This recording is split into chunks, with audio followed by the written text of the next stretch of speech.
idea of regime change. How does he believe that should be accomplished? Through the Iranians, the Israelis, or the Americans? The president's posture and our military posture has not changed. The president was just simply raising a question that I think many people... Eger Îran danûstandinê, neke çima xelk li dijî ve rejîma terorîst ranabin ser piyan. Berdevka Koşka Spî Carolyn Levitt, îro Duşemî duê Tîrmehê, kişand ser aramiya helwesta Donald Trump û siyaseta leşkerî ya Amerîkayê. Serokkomar tenê pirsek kir ku gelek li cîhanê dipirsin.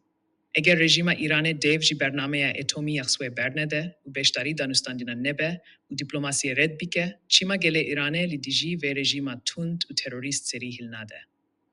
Levitt bi ve pirsê bi awayekî nerasterast bank li gelê Îranê kir, ku li dijî rejîmê nerazîbûna swê nîşan bîdin, ku dîbe ku ev yek, eke sinyala tunkirîna zextên navneteveyî li ser Tehranê vêre şîrovekirin.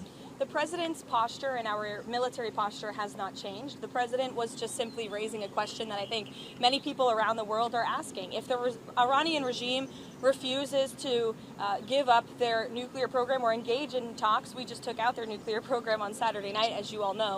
But if they refuse to engage in diplomacy moving forward, why shouldn't the Iranian people rise up against this brutal terrorist regime? That's a question the president raised last night.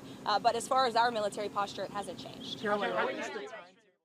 The president's posture and our military posture has not changed. The president was just simply raising a question that I think many people around the world are asking. If the Iranian regime refuses to give up their